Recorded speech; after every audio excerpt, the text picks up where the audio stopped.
Welcome to the Three Voices Podcast. I'm Jamie Blue.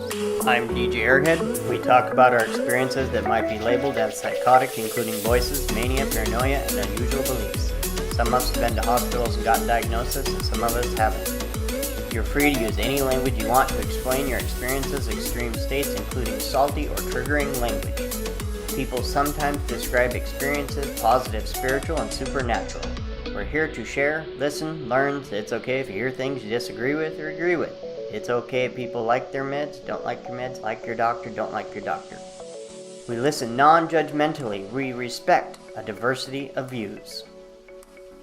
And welcome back to the second half of episode 0. Thank you for joining us. In this episode, you'll get a chance to learn a little bit more about my history, as well as getting a chance to understand our perspective of the hearing voices experience and why we use the term hearing voices to cover something that is so much larger. I would also like to remind you that we are in no way trained professionals, doctors, or therapists. We are merely peers sharing our experiences. Many of these experiences are common. I am not claiming that everyone has a mental illness or that anyone who has these experiences should change in any way they currently feel about them. We are simply trying to bring a better understanding to the way that we will be using these terms moving forward.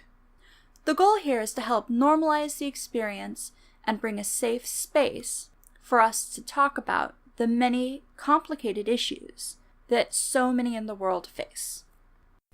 The book we're reading today, The Voice Inside, A Practical Guide for and About People Who Hear Voices, by Mr. Paul Baker, with contributions from Marius Rum, Sandra Escher, and Mr. Ron Coleman.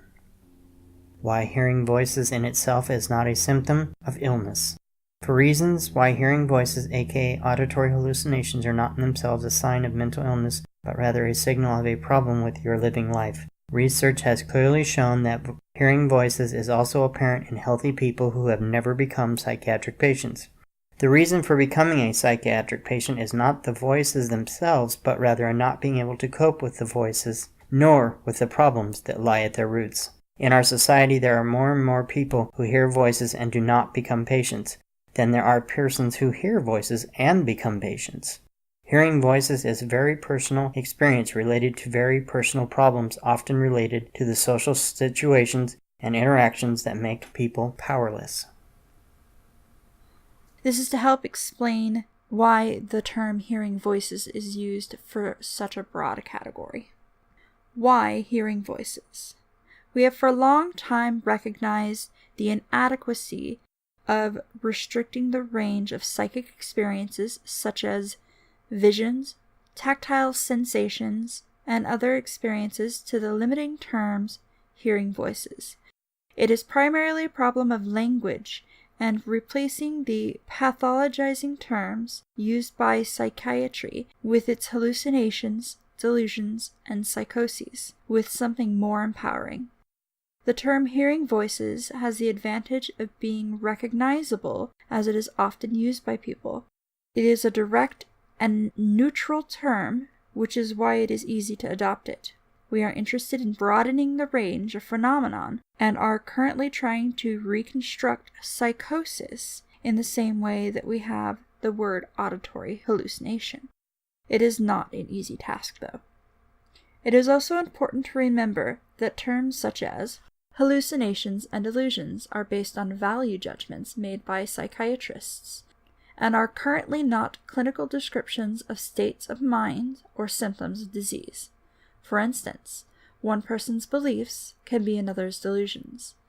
It is difficult to determine what is the truth, as the terms are applied selectively. For instance, respected scientists' false beliefs are rarely called delusions. Secondly, usually other grounds are applied to justify using descriptions such as delusions and hallucinations, such as low, devalued, or degraded social status, or because of the anxieties and concerns of those people around the person having the unusual experience.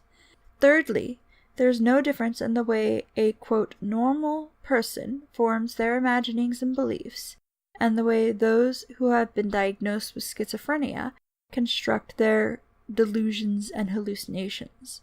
Psychiatrists who use terms such as hallucinations and delusions never consider the importance of the life story of the person who has these experiences or beliefs. Recent research shows that the so-called auditory hallucinations of psychiatric patients are actually meaningful and make sense in terms of their lives and how they cope. When we talk about voices and visions, we mean any experience that a person has had when they hear, see, sense something around them that no one else can hear or see. This experience can include 5 senses of hearing, sight, smell, taste, touch. But for many years, people have only used the term hearing voices, which is more of an umbrella term. It has far more meanings than just hearing voices. I've had people that went to go to my group and they said, oh, it's only for hearing voices. I see things, I don't hear anything, so that means I shouldn't go. And I'm like, oh no, it's more of a broad spectrum of different things. I've had visions where I'm sleeping at the end of my bed, and no matter where my bed is or what house it was at, this lady, I wake up and I look at her in the middle of the night and she's pointing towards a window. Wherever the window is, she'll stand at the end of my bed and point towards that window. I haven't quite always been able to figure out what that means and what the meaning of her pointing out the window is. I also had a dream where I went to sleep. In my dream, I died. In the morning, I woke up, got something to eat, and took off on my bike. I was riding around on my bicycle, and I realized, oh my gosh, I'm dead. And then I thought, I'm dead, and I'm riding my bicycle? Am I going to be stuck on my bicycle forever?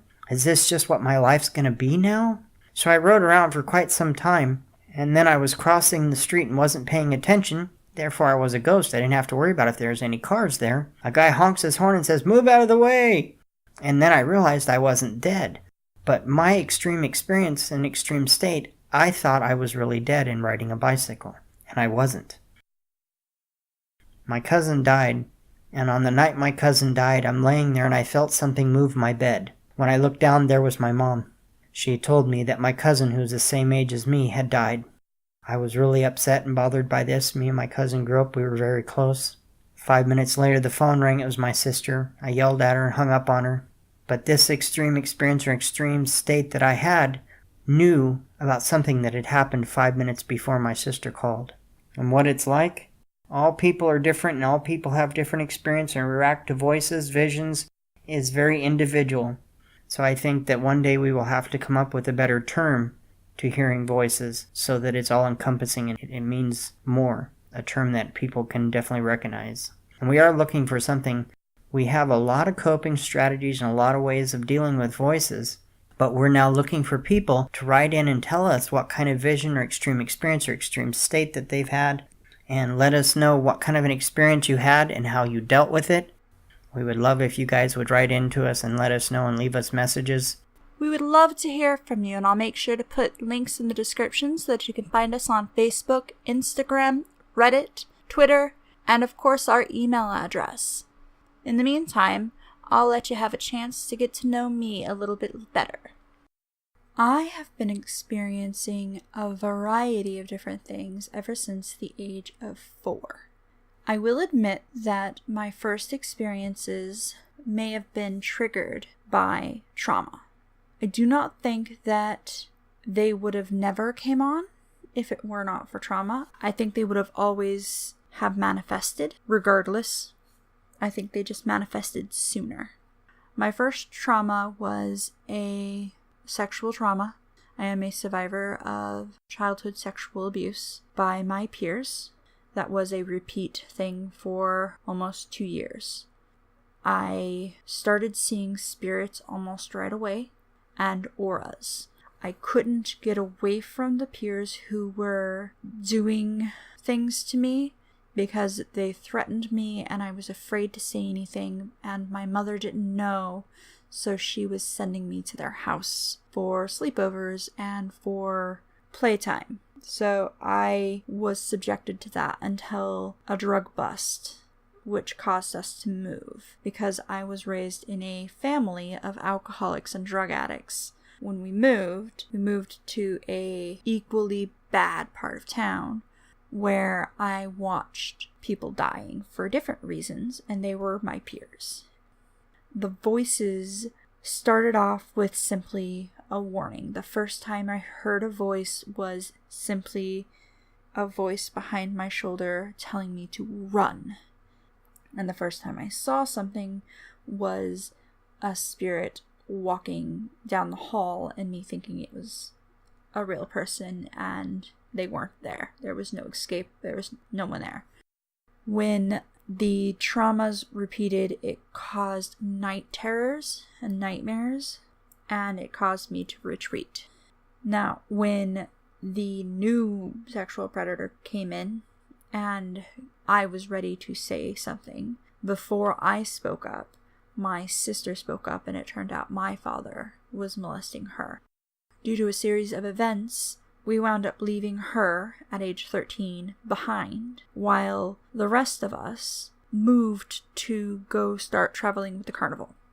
The carnival lended itself to the fantastic. During this time, my dad caught on to the incredibly fantastic dreams that I was having, and caught on to the fact that sometimes I could recognize people who I dreamt about, and that I knew details about them. And at that point in my life, I wasn't afraid of saying things like that. I just blurted stuff out. So he caught on to the fact that I was, he said, clairvoyant and psychic. So he started teaching me meditation techniques. Now that I'm an adult, I can look back and I know he was an X-Men fan, and I know now that he was basically teaching me how to be Jean Grey, how to be the Phoenix. What that caused was an issue where I felt like I was being ripped between realities, because he was teaching me to cross realities in order to steal the powers from other versions of me in other realities. I started having issues where I felt like I was being pulled between realities. We're now in the fair, where we don't live anywhere for more than a few weeks. People stopped paying attention, so I was very much on my own. The fair lends itself to all kinds of things, and one of the things that happens was I attached myself to a Romanian gypsy freak show circuit that traveled with us for several months. So they became my new family while my family was too busy. I would go there and they lended their spirituality to me, because until that point, the only spirituality I'd come in contact with was fairly cruel, very persecution happy. So this was a new experience of welcoming the idea that I had experiences and that it was okay. My father and uncles saw it as something to do parlor tricks with, and they also very much enjoyed the idea that I might have been abducted by aliens. At that point, I had psychic experiences, crossing realities, alien thought processes, intrusive thoughts, voices, night terrors, sexual traumas, and now I was being introduced to various lore. I started having fae experiences. Although I didn't call them fae experiences at the time. I was just chasing small, weird, non-human things that nobody else could see. But as long as I had this freak show family, I was good. When they stopped traveling with us, then I stopped having that family to travel with. I did not have an education while we were in the fair, because we traveled too much. When we finally stopped, I was about 11. My mom and dad were still drug addicts and alcoholics, and they fought a lot. One or the other or both would threaten to commit suicide, and I remember my dad giving me details about that and how I would be the one responsible for cleaning up. But those were very adult concepts that were being laid on to me, and we moved several times a year because of this. I got bullied heavily because I was so strange. By the time I was 11 years old, I had had finger ripped off, arms broken, neck nearly broken, tailbone broken, beaten up every day, and it was easier to put me in in-school suspension than it was to put the rest of the school in in-school suspension.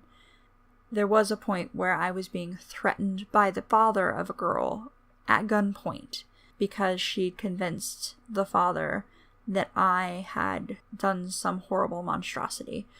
After having a gun pulled on me 2 blocks from school, I tried not to go to school anymore. And then my mom left my baby brother, me, and my father home. During that time, something changed. At the time, I thought that I was being punished, that I had broke some rule with these beings that were controlling my life, or that I had messed up in some way because my dad stopped being my dad and he started being a predator. When he was not a predator in a sexual way, then he became a predator in a physically violent way. And when my mom came back, she came back with all of the carnival family, and then it became showing off how much he could be violent and how much I could take physically of that. So when there was a news story about a kid my age hanging himself in the garage, I took point, thought it was a great idea, and then went out and hung myself, but didn't know what I was doing, and so failed. I fell, broke my tailbone, had the marks around my throat and black eyes, but I had blacked out, and hitting the ground and breaking my tailbone is what jerked me back to consciousness.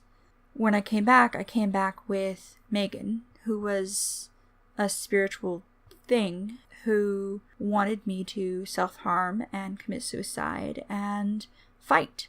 She was externalized hatred. She was all those parts of myself that I had bottled, that I had refused to acknowledge, here now standing shimmering in front of me in the form of a little girl about my age. But at the time, I saw her and I thought, well, I killed myself and now I came back and now I have this demon girl with me. Great, I'm being haunted now. That failed. That failed in so many ways. Or I succeeded in killing myself there and now I'm in another dimension and now I'm stuck here with this. Because none of it made sense anyway.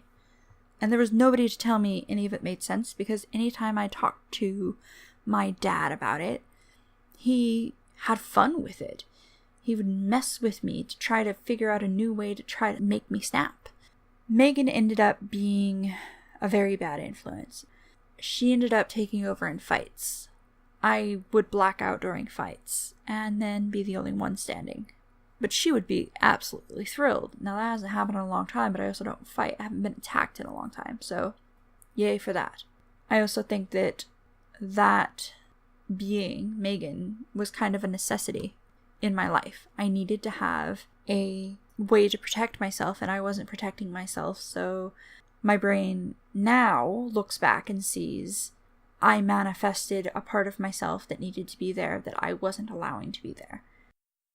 Within the next year, I had met another family that took me in for a few months, and they were very Irish Celtic and gave me some of their spiritual tools, and it was more fae lore and magic lore, and they helped teach me anchoring skills to help me stop feeling like I was being ripped between universes. The problem was I needed to anchor to someone. I anchored to my friend who I lived with because she volunteered. She was okay with it. And we were best friends and tight at the hip until my grandma showed up and I went with her. And it was only supposed to be for a summer, except that when we came back, my mom and dad had gotten a fight, not told us, and moved to separate states. And so we had no idea where they were. And so I was just stuck in the middle of nowhere in a different state with no idea where any of my family was. No anchor. But eventually I did wind up going to go stay with my mom's friend who was married to a Apache native on Apache land, and I got to go there and learn the Apache spiritual techniques. So that was an entirely different set of skills, and I learned new ways to anchor that were tied to the land. So I could anchor, but I anchored to Mother Earth, and I anchored to people, but it was still very difficult, and there was still a lot of ruckus in my head and outside of my head, and I was still having spiritual experiences where I was seeing spirits. It was still a very, very scary time, and I was dealing with a lot of abandonment issues. I'd been abandoned by my parents several times by this point. By age 13, I'd never lived in a home for more than a few months. They found where my mom was, and I asked if I could please just not have to move, if I could please just stay. She said no, and it turned out she was staying in a homeless shelter, and I had to fly for my first time to go and live with her in the homeless shelter. And so I did, and I wound up retreating into my headspace, and my headspace became my home. I started developing my own internal alternate reality, and I created an outside altar to try to anchor myself to, and I tried to find a person to help anchor myself to. But again, we were never there long enough, and it was less than a year before I made a mistake with my voices. They said they were going to punish me, and they did. Bad things happened, and next thing I knew, I was alone in an apartment, and my mom and my baby brother had moved clear across the country without me, and I didn't even know until they were gone. So I was, again, being picked up by some relative to go stay with them, and going to a new school, to a new place. I was there for a few months before Mom comes back and takes me away from that to go to another homeless shelter. And eventually, we end up in the first solid place I've ever lived in my life, which was in Silverton, Oregon, where I finally found a family and a home. The church wasn't the building. It was a small group of the people that took me in there. One of them came to the homeless shelter, and she asked me if I wanted to come to youth group, and I said yes. I met the youth leader and her sister and her mother and this little pocket of people. It was the most warm and loving and safe place I had ever been in the entirety of my life. I didn't want to leave. Like that first night, her mom sat me down and gave me food and told me she loved me. And again, they were Romanian, Hungarian gypsies. And took me in. She called me her daughter. That was it. I was done. This was my family. I eventually just went to stay with them and never went home. My mom got an apartment within walking distance. The family and the youth leader and his family that was there, and a family that ran the church, they were just all so warm and inviting, and it was this evangelical, holy roller, your gifts are accepted church. I was accepted by Mama as being who I was, and I didn't have to hide from her what was going on. I still wasn't completely honest with everybody because it was still my own internal shame factors that I was going through. But while I was there, I met my longest standing headmate. So I've had a headmate now for 20 years. And she prophesied over me. She gave a couple of prophecies, including that I would be a prophetess. She renamed me Deborah of old from the Old Testament, saying that people would come to me for advice and that I would use my spiritual gifts to be able to communicate with the spiritual world as a way to advise. I don't think she realized quite to what extent. I now use tarot as a tool to allow people to communicate with themselves. I do not use it as a fortune-telling tool. To me personally, I feel that there are more things out there that can claim that they can see the future than there are things that can. There are entirely too many futures out there. But that is my own personal belief. So I use tarot as a way for your soul to have a communication with you in a way that is very blunt and out there. I think is appropriate for everything that I've gone through. I don't think that she realized that was one of the tools that was going to be used when she gave those prophecies, but there are still prophecies that are playing out, and I see them playing out. My brain accepts the spiritual aspects, psychological aspects, the biological aspects, the fact that if you believe in a prophecy, the likelihood of that prophecy happening will increase. Back to my youth, it was never really a problem until the church started to actually break up, and then I had to go back home again. I was no longer staying with that family at the church. I had to go home, at which point the only salvation I had was that the youth leader continued to keep contact with me and to keep me in the loop, in the family, in the spiritual family. He did not know at the time that he was literally keeping me alive for those years, because my father had not been allowed to be there for a long time because we were back in the state where the sex offense charges were. But he decided to break those laws and hide out at our house anyway.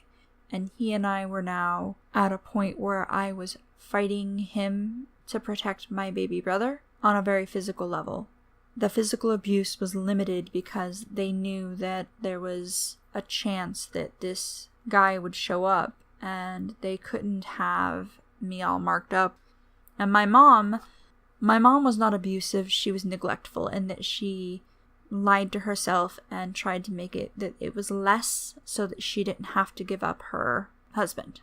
It got to a point where my father was so angry that he was threatening the life of my youth leader. He pulled out a gun more than once when he showed up to get me or showed up to check on me. I literally would stand in the way with a gun at my chest and tell him that he would have to shoot me first, not always knowing that he wouldn't. As a matter of fact, one of the last times that I actually saw my youth leader as a teenager was on 9/11. He came to check on me because everything was so bad, and my dad said that he was going to finally kill him, and he was going to use 9/11 as an excuse because my youth leader was Romanian. He was going to claim that, oh, he just thought it was a terrorist, so it was just accidental, that he would get away with it. Now, my dad was high as a kite, so obviously not thinking, but it didn't matter because that doesn't make it any less of a chance that he would actually shoot him. I stood in front of him and was fully prepared to take a bullet because I was at that point in my life. I was being suicidal again because everything had fallen apart again. I was given a time limit to get him to go away and to not come back. I was basically successful for a while. I had to find a way to keep myself safe at home, and I wound up getting involved with a guy not because I was in love with him, but because being with a guy meant that other guys didn't crawl in my bed. And then I got pregnant for my 18th birthday, which led to a long-standing abusive relationship with trauma. Eventually, I went through an adulthood of accepting that I was cursed and that I had to continue to struggle, and that little pocket of happy I had was an illusion, a tease that I had somehow slipped into this universe, and that I had it for a while, and that I didn't know if I would ever get it back, but that at least I knew what it looked like. I didn't know if that was a good thing or a bad thing. Since I turned 30, I decided that I was no longer going to accept that lie that I had been telling myself. I'm not cursed. I refuse to accept karma debt that I haven't earned. I started doing my shadow work and working with that little girl that has been so badly injured that I've trapped inside myself because being vulnerable was so hurtful, and it is still incredibly, incredibly terrifying to be vulnerable. I have gone through several crises, and I have turned to several tools, and in the end, I feel like the medical descriptive of I have been told I am schizoaffective, bipolar type, with borderline personality disorder, complex post-traumatic stress disorder, panic disorder, with anxiety and night terrors, and that I have learning disorders. Those are not in any way empowering. Those damn near destroyed me to have those put on paper and to have those read out to me. When I was given an evaluation, I was asked, do you have hallucinations? And I said, no. And then I proceeded to explain how I had earlier that week seen a woman standing in a graveyard, and every time I went by the graveyard, she was still standing there all day long. So I took a picture. She wasn't in the picture. And so I went and talked to her, and she just talked, and she sobbed, and she talked, and she sobbed. And for about 2 hours, I stood in a graveyard with a woman I knew that nobody else could see, and I let her pour out her emotions. And in myself, I knew that either she was a spirit who was grieving, who needed to grieve, and I could see her, and so she needed somebody to grieve to, so I let her grieve. Or she's a shard of myself who is grieving, in which case I spent 2 hours in a graveyard with myself grieving. Either one of those is fine with me. I'm cool with it.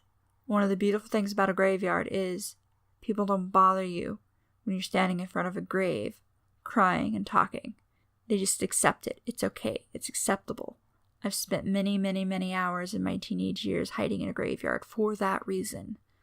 So, because I gave that description, I got my evaluation back, and on that evaluation it says, claims she does not have hallucinations, then clearly describes hallucinations. My spiritual experiences empower me. My belief that I have some sort of gift that helps me and might help others as well is empowering not only to me but to others. Several of us share the same experiences, and that's hard to say that it's a mental illness. My long-running headmate will be standing in the hallway talking to me, and I can see him and hear him as a human being and know that nobody else does, and yet somebody in the room with me who also has, quote, voices and visions, will see a shadow figure and hear a murmur. That's not mental illness to me. That's my experiences. I have a large variety of experiences, and that's actually very much the Cliff Notes. I embrace who I am now. I embrace that I have experiences, and that there is no normal, and that everybody has experiences. I'm just willing to talk about mine, and I'd like to make a safe space for other people to be able to talk about theirs. Thank you for listening.